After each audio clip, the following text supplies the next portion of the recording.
Hello, hello! Alors, je viens vers vous pour vous faire une vidéo, car on est dans une période d'éclipse qui peut quand même pas mal brasser et nous remettre en question sur des points particuliers.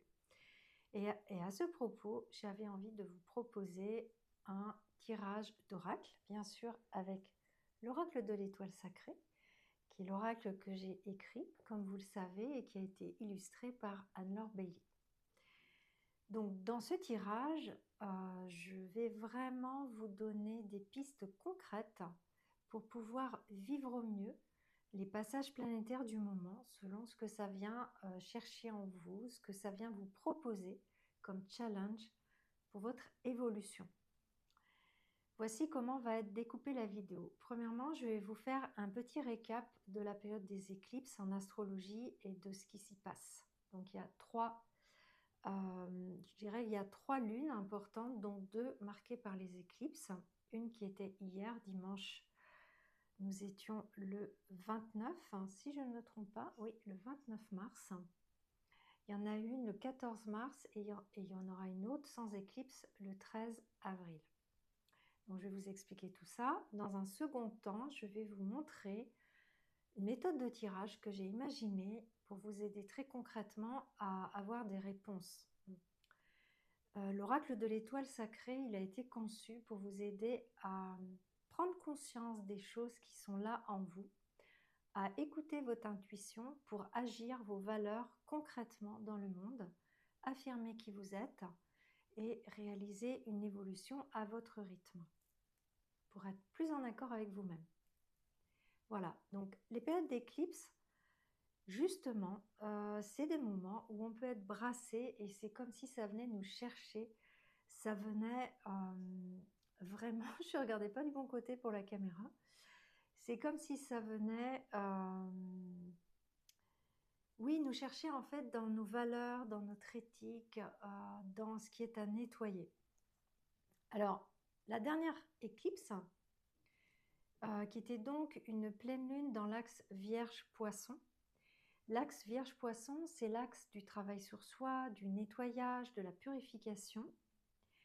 Donc, qui pouvait nous chambouler un petit peu émotionnellement, faire remonter des choses pas très agréables, dans le but de nous purifier, faire de la place, lâcher des choses pour nous ouvrir justement à cette énergie printanière de cette nouvelle lune en bélier, qui était donc hier, et qui nous propose justement de bien prendre position, hein. Donc prendre position, ça peut être dire oui à quelque chose, ça peut être dire non, ça peut être poser des limites saines, ça peut être se lancer dans quelque chose ou préparer quelque chose qui nous est cher, qui nous est important.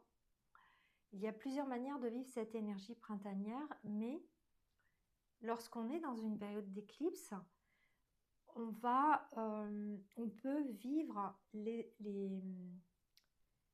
effets négatifs du signe dans lequel cela se passe. Et là, nous sommes en bélier. Donc, vivre les effets négatifs du bélier, c'est toujours pareil, il y a 2 sortes d'effets négatifs, 2 parts d'ombre. Il y a la part qui est en excès et la part qui est en manque.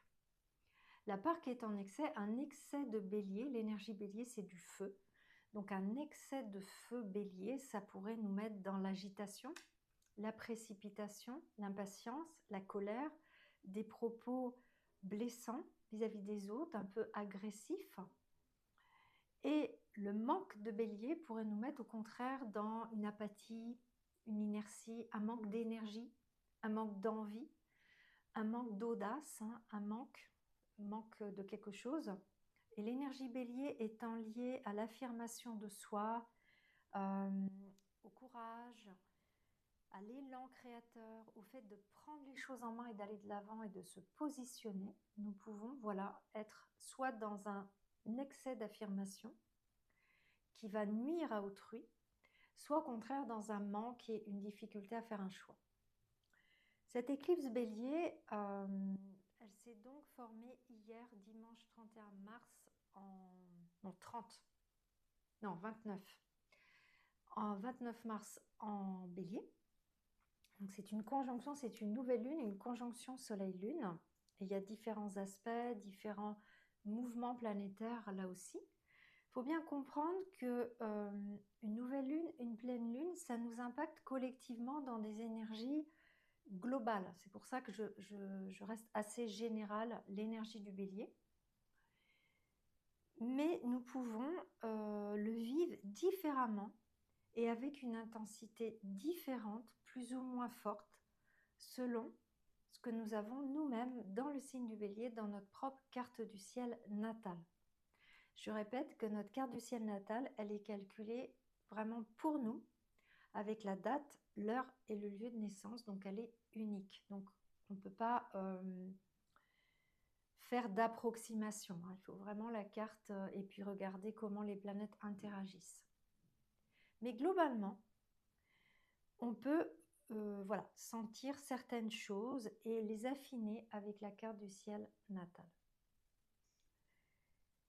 Donc une éclipse, c'est une part d'ombre, hein. C'est quelque chose qui est voilé, qui est caché.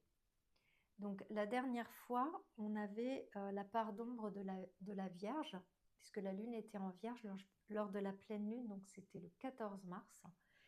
Et il s'agissait justement de ne pas se juger, de ne pas être dans la critique, dans le perfectionnisme, qui sont des parts d'ombre de la Vierge, ni trop effacées, hein. La Vierge peut aussi être soumise, être invisible.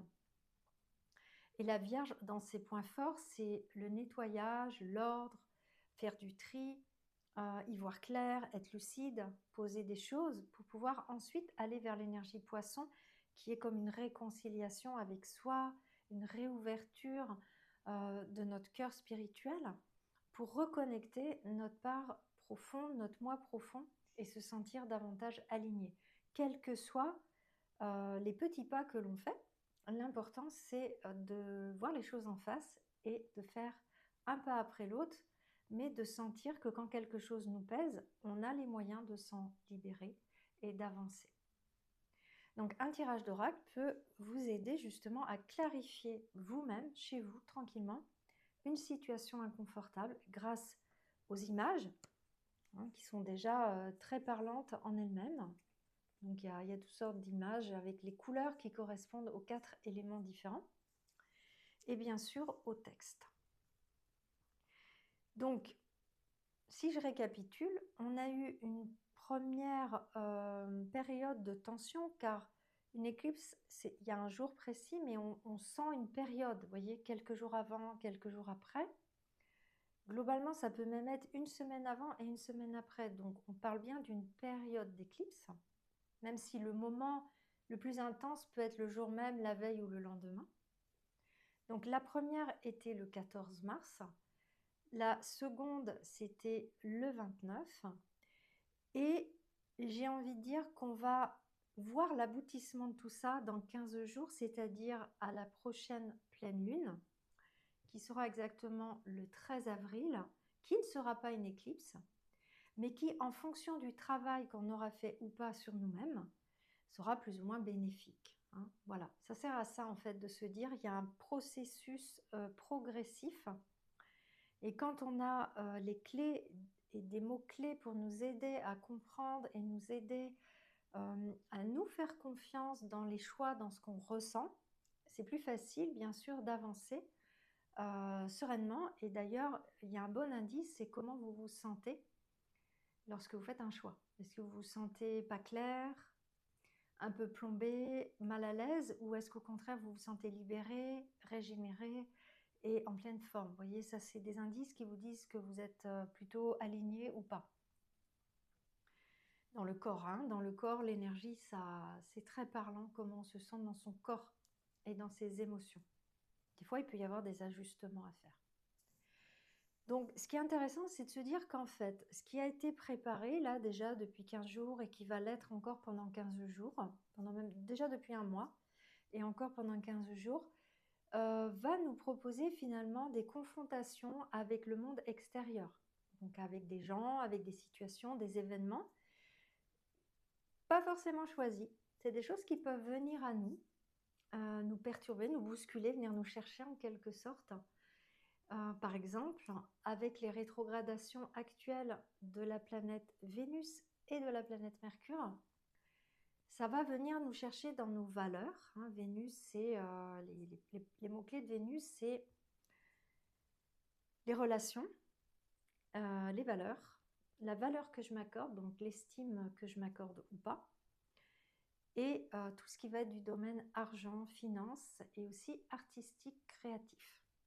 Donc dans ces domaines-là, Vénus qui recule, qui rétrograde, nous propose de revoir certaines choses dans ses comportements et peut-être de réajuster des choses. Donc dans les relations, ça peut être par exemple quelqu'un du passé qui ressurgit, ça peut être une introspection sur notre relation actuelle, comment on veut la vivre, est-ce que c'est encore ok de la vivre comme ça, qu'est-ce qu'on peut faire pour l'améliorer, qu'est-ce qu'on peut mettre en place concrètement pour que ça soit mieux.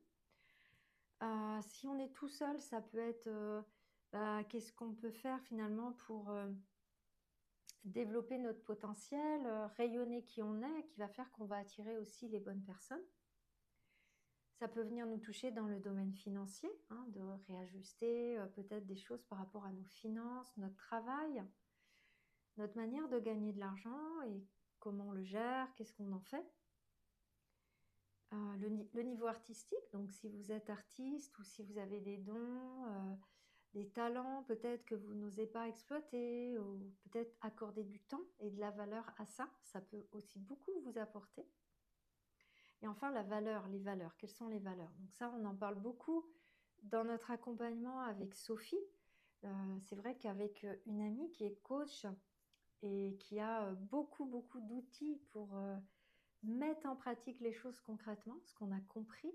Donc Sophie Le Corps, nous avons un accompagnement vision et action où on travaille beaucoup sur l'identité et les valeurs, hein. Nommer nos valeurs, c'est-à-dire nos idéaux, les valeurs fortes qui donnent du sens à notre vie et surtout les appliquer. Donc on ne va pas en avoir 25, sinon on ne va jamais pouvoir les mettre en pratique, mais plutôt 3, 4, poser ça sur un papier et puis qu'est-ce qu'on en fait concrètement dans quel domaine de notre vie. Donc Vénus rétro est aussi très favorable à se poser ce genre de questions. Mercure rétrograde, c'est notre manière de penser, de nous intéresser à certaines choses, au monde, aux autres et de communiquer bien évidemment. Donc là aussi, ça peut mettre des réajustements dans ces domaines. Et enfin, actuellement, donc la nouvelle lune d'hier, on a un positionnement aussi important avec beaucoup de planètes au nœud nord et notamment Saturne.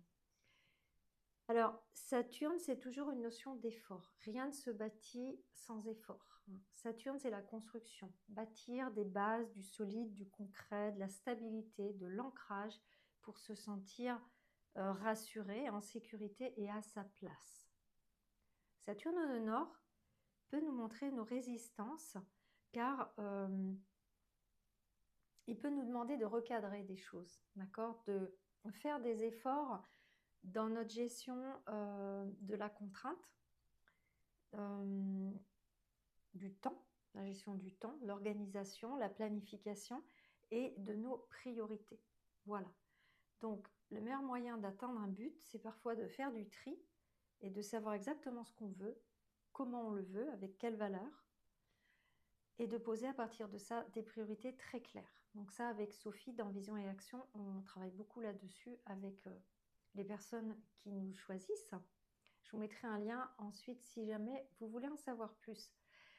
Mais il est vrai que lorsqu'on a un projet, c'est important d'avoir les idées claires, de connaître nos rythmes, nos cycles, pour pouvoir ensuite mettre en place une routine qui nous convienne avec des priorités, une planification et des choses logiques et pas trop chargées.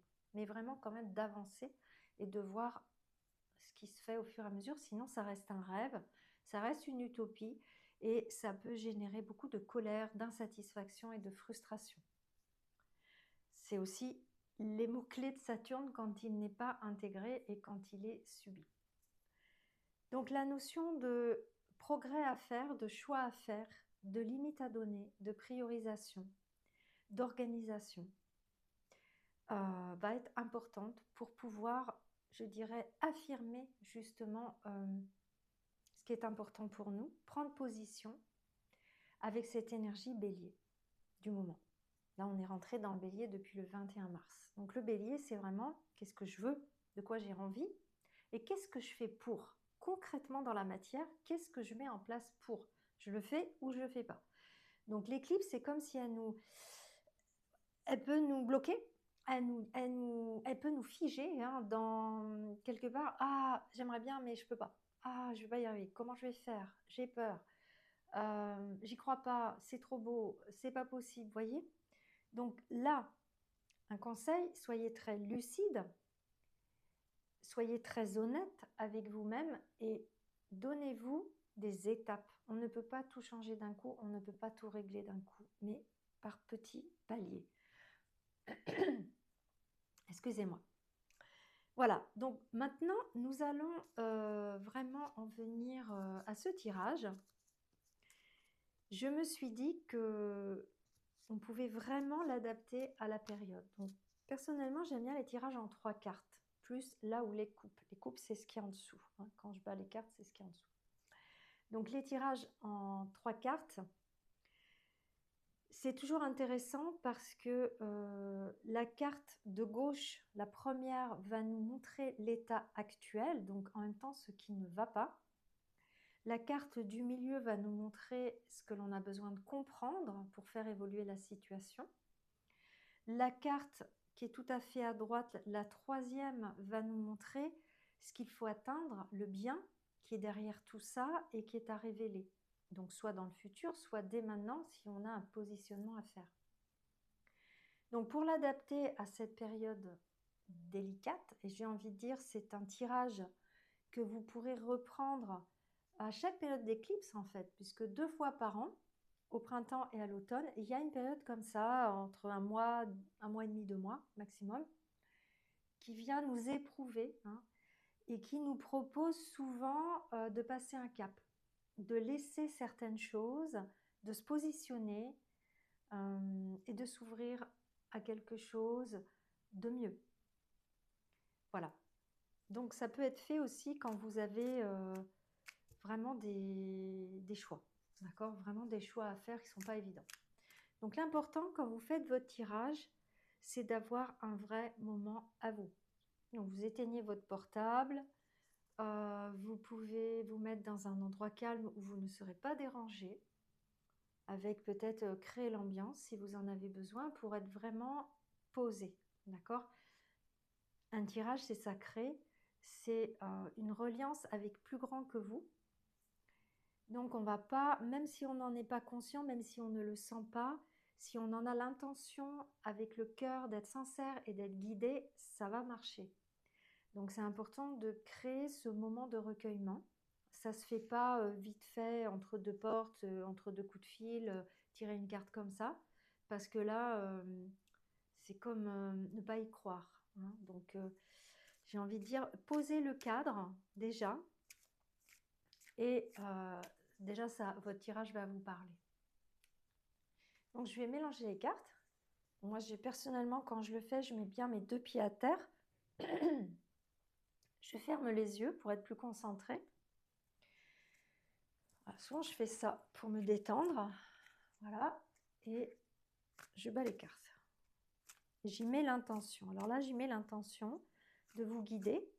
Donc, on va faire un tirage exemple, bien sûr, mais le mieux, c'est que vous fassiez le vôtre, bien évidemment.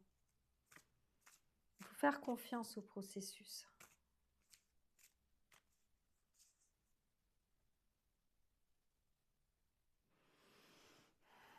Ensuite, je fais ma coupe, comme ça. Voilà. Et j'étale mes cartes.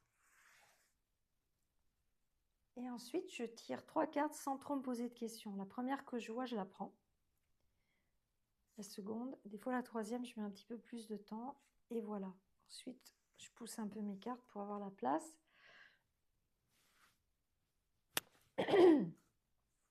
Excusez-moi, mais quand je parle, parfois, j'ai plus de voix à force. Voilà. Donc, je les tire au fur et à mesure et je les regarde une après l'autre, pas toutes ensemble, sinon je vais tout m'embrouiller. La première carte va me montrer donc quelque chose que j'ai à comprendre et à résoudre. Donc, c'est quand même une carte qui me montre ce qui ne va pas, hein, qui peut m'aider à répondre à la question pourquoi je vis ça? Pourquoi on vient me chercher là?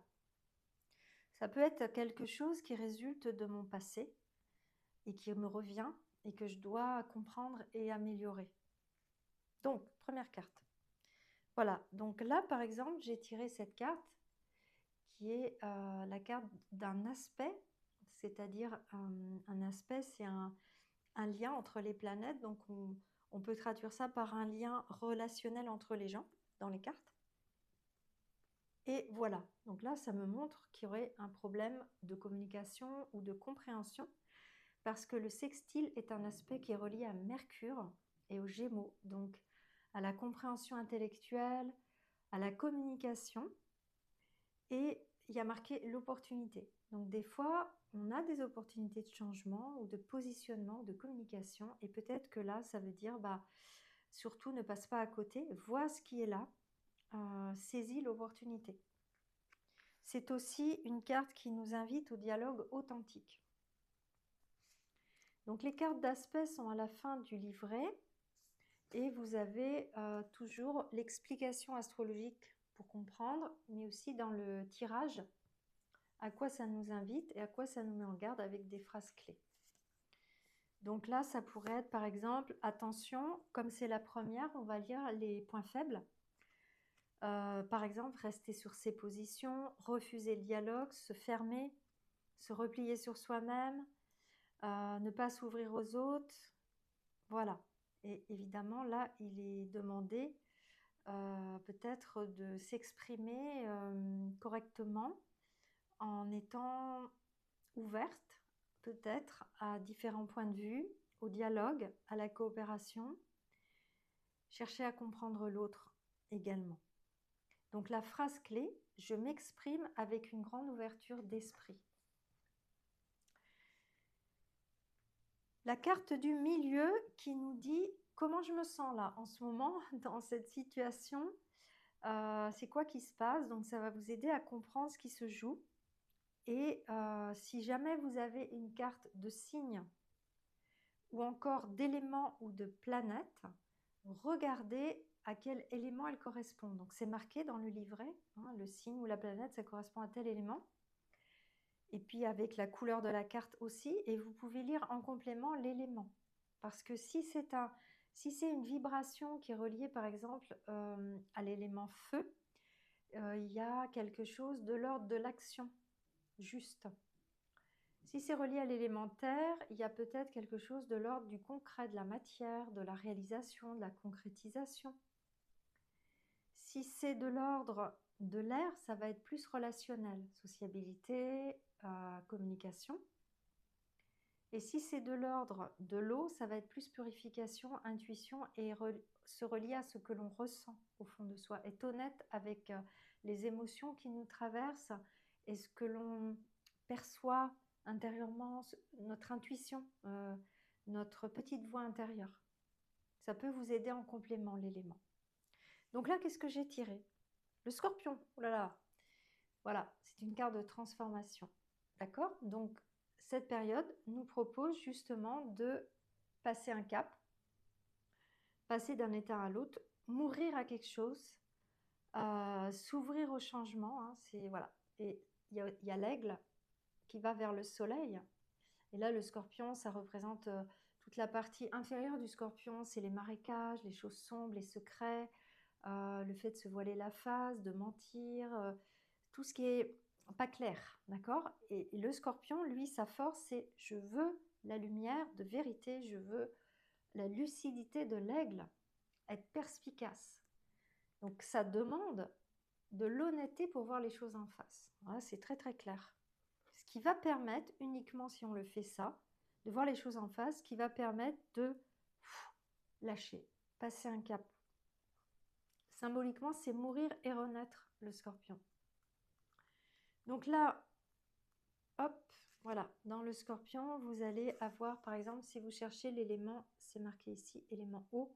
Donc, vous pouvez vous référer au début du livret à l'élément eau en complément. Voilà.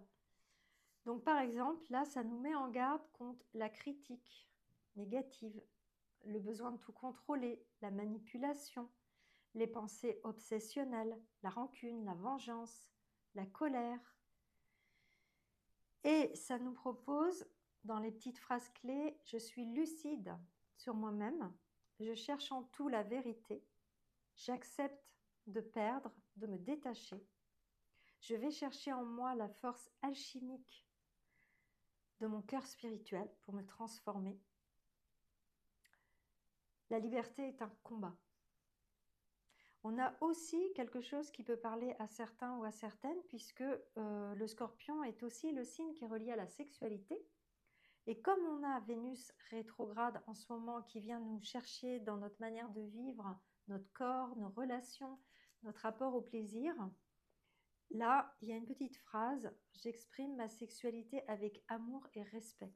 Donc, qui peut aussi parler à certaines d'entre vous. Donc, en positif, elle nous invite à maîtriser nos instincts, nos passions, à associer sexualité et amour, à changer un comportement qui peut être destructeur ou autodestructeur. Chercher la vérité au-delà des apparences, sortir d'une crise, d'une souffrance, vivre une transformation, se dépasser, relever un défi, être courageuse et combative. Vous voyez, donc c'est quand même assez dynamique.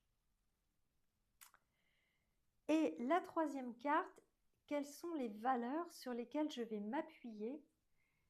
Qu'est-ce qui est à prioriser pour m'aider à faire ce passage? Qu'est-ce qui va m'aider dans mes choix?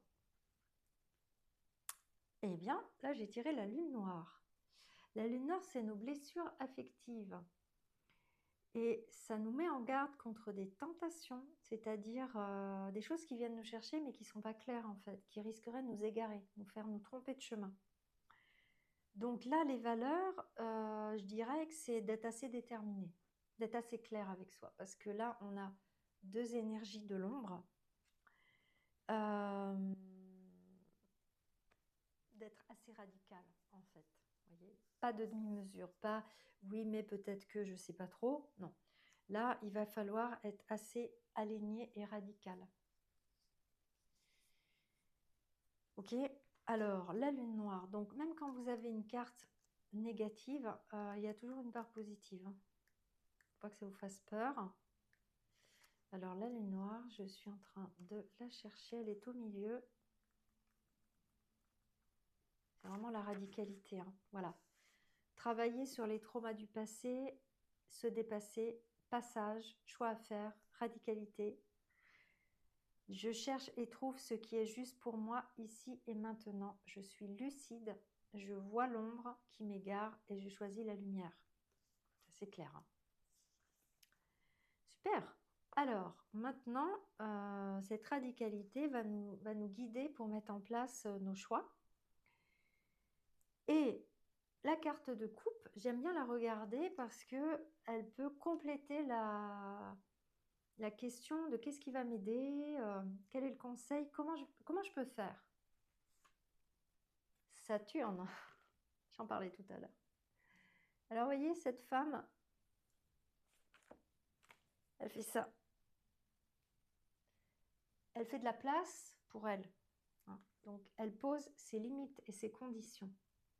Elle est bien ancrée, elle est bien réaliste, elle plane pas. Saturne, qui est au nœud nord en ce moment, donc vous voyez, on est dans une période de test. Est-ce que je suis fidèle à mes valeurs? Est-ce que je me défile ou est-ce que vraiment je les mets en place dans mes choix très concrètement, même si j'ai des très gros tests avec des choses qui me font peur? J'ai peur de lâcher ceci, j'ai peur de manquer. L'argent, notamment avec Vénus rétrograde, peut être une zone de test dans nos choix, c'est-à-dire de ne pas faire les choix qu'on ressent par peur de manquer d'argent ou de faire des mauvais choix pour avoir de l'argent, des choses comme ça. Et Saturne, là, on est dans une question d'intégrité. Donc, on retrouve la notion des valeurs avec Vénus rétrograde. C'est quoi mes valeurs? Mes principes moraux, hein, ce à quoi je tiens et ce sur quoi je ne dérogerai pas. Et ensuite, bah, qu'est-ce que j'en fais concrètement? Je me défile ou je les applique? Saturne va toujours nous chercher dans la notion d'engagement, de fidélité à nous-mêmes ou à l'autre, de concrétisation, de sérieux,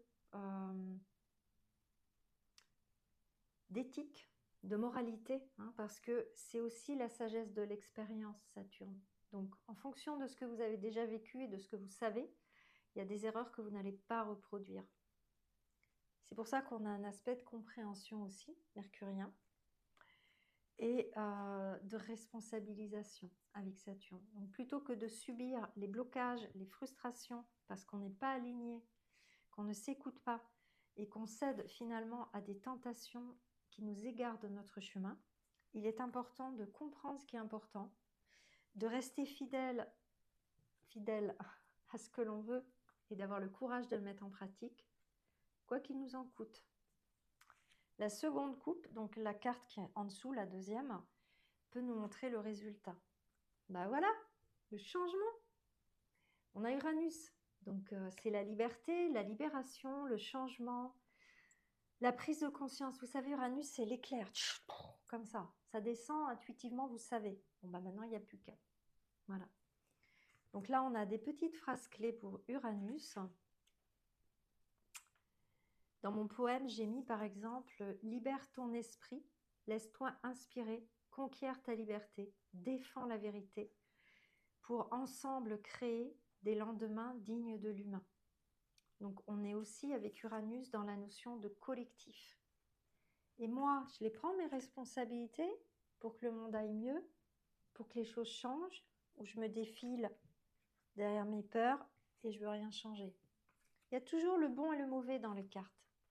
L'important, c'est d'être honnête avec vous-même. C'est comme ça que vous allez progresser dans l'interprétation de vos tirages et dans le fait que ça va vraiment vous aider dans vos choix et dans votre cheminement, dans votre vie.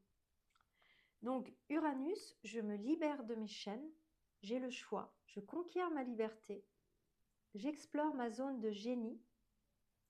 Ici et maintenant, je m'ouvre au changement, j'écoute les messages du ciel, j'exprime mon originalité, je choisis mes amis et mes alliés.